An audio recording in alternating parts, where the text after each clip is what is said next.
Halo dulur-dulur tani kabeh, gimana kabarnya hari ini? Semoga kita semua selalu diberikan keberkahan oleh Allah Subhanahu wa Ta'ala. Nah, di kesempatan kali ini aku akan membagikan pengalamanku cara untuk mengatasi dan mengantisipasi virus kerdil ini. Namun sebelum ke pembahasannya, ojo lali like karo subscribe lur. Oke, tanpa banyak cincong lagi, mari kita langsung ke pembahasannya.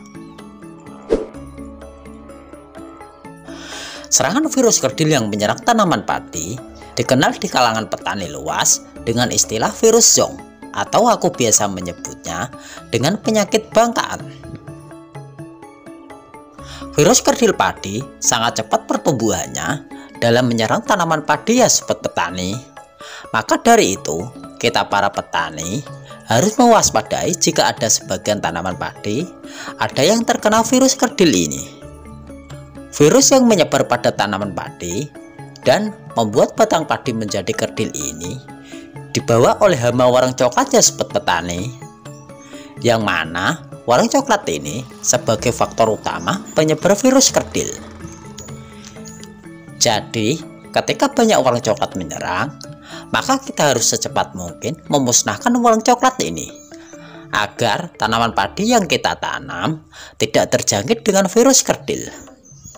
Virus bawaan warang coklat ini dapat dibedakan menjadi dua penyakit kerdil ya sobat petani, yaitu penyakit kerdil hampa dan penyakit kerdil rumput. Nah, untuk itu kita bahas dulu satu persatu penyakit kerdil ini. Yang pertama yaitu penyakit padi kerdil hampa.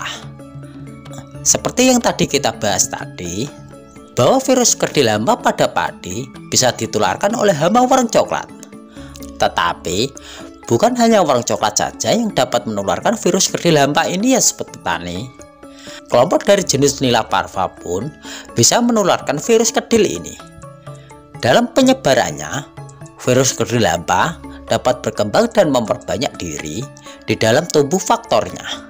Tetapi virus ini tidak dapat ditularkan melalui telur, air, tanah, maupun penyebaran secara mekanik. Jadi dapat diartikan virus ini dapat menyebar ke tanaman padi dengan banyaknya faktor yang ada di tanaman padi. Untuk ciri-cirinya, tanaman padi yang terserang penyakit kerdil hampa akan mengalami stagnasi pertumbuhannya sobat petani. Daunnya akan terlihat agak memendek dan warna daun akan menjadi hijau tua. Tunas daun padi tumbuhnya memutar dan pada ujung tepinya terlihat robek. Ciri lainnya adalah anakan padi akan bercabang dan pada tulang daun terjadi pembekakan. Selain itu, akan terjadi pula penghambatan saat keluarnya malai, yang mana hal tersebut menyebabkan bulir menjadi hampa atau belo ya sobat petani. Dan yang kedua yaitu penyakit padi kerdil rumput. Seperti halnya dengan penyakit kerdil hampa, penyakit kerdil rumput juga disebabkan oleh virus zong yang dibawa oleh hama warang coklat ya sobat petani. Virus yang menyebabkan penyakit kerdil rumput berbentuk benang yang sangat halus dengan bentuk melingkar berdiameter 6-10 mm dengan panjang antara 950 sampai 1350 mm. Partikel virus ini hampir mirip dengan virus yang menyebabkan penyakit daun padi menjadi bergaris putih. Untuk gejala padi terkena penyakit kerdil rumput ini, tanaman padi yang terserang penyakit kerdil rumput akan menjadi kerdil dengan batang pohon yang tegak, tetapi jumlah anakan akan meningkat atau sangat banyak ya sobat petani. Daunnya memendek, sempit, dengan warna daun menjadi hijau pucat atau kekuningan dengan timbulnya bercak berwarna coklat. Efek kerusakan yang ditimbulkan dari penyakit kerdil rumput ini tergantung dari usia tanaman padi pada saat terjadinya serangan atau terinfeksi virus ini ya sobat petani. Jika pada saat terinfeksi umur tanaman sudah memasuki masa generatif atau 60 hari setelah tanam, maka persentase kerusakan tanaman akan rendah. Penularan virus kerdil rumput maupun kerdil hampa terjadi secara persisten oleh warang coklat maupun dari spesies Nila parvata lainnya yang disebut petani. Virus ini dapat berkembang sangat pesat di dalam tubuh faktornya, tetapi virus ini tidak dapat menularkan kepada telurnya. Bila terjadi ledakan serangan hama warna coklat, maka akan sangat besar kemungkinannya akan timbul endemik kedua penyakit kerdil ini. Nah, untuk itu, cara pengendalian penyakit padi kerdil hampa dan kerdil rumput ini dapat menggunakan pestisida.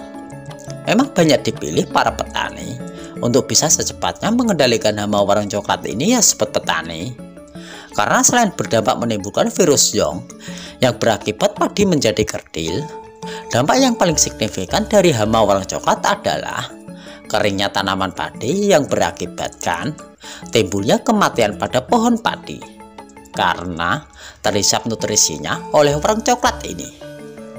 Namun demikian, penggunaan pestisida juga harus dilakukan secara hati-hati dan bijaksana agar tidak timbul dampak resistensi terhadap hama warna coklat yang disebut petani. Selain membasmi warna coklat, hal tidak kalah pentingnya untuk mengendalikan penyebaran penyakit kerdil hampa ataupun kerdil rumput, yaitu memusnahkan tanaman padi ataupun gulma yang terinfeksi virus ini. Bisa dengan cara mencabut ataupun membenamkan tanaman padi dan gulma yang telah terinfeksi, agar tanaman padi yang belum terinfeksi dengan virus Yong ini bisa diselamatkan. Untuk pencegahan agar penyakit kerdil rumput maupun kerdil hampa tidak menyerang tanaman padi kita, bisa dilakukan dengan pengintegrasian dalam satu sistem. Artinya terintegrasi satu sistem itu mencegah hama warna coklat dari sedini mungkin dengan cara menanam varietas padi yang tahan warang dan membuat jarak tanam yang ideal agar sirkulasi udara dan penyerapan sinar UV pada daun padi untuk berfotosintesis menjadi lancar dan tercukupi.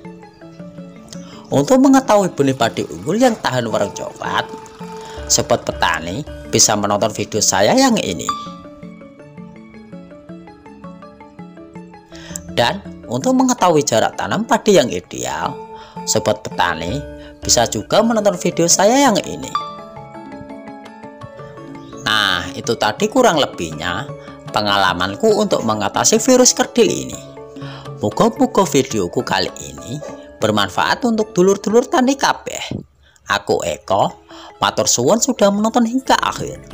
Dan salam sukses petani Indonesia.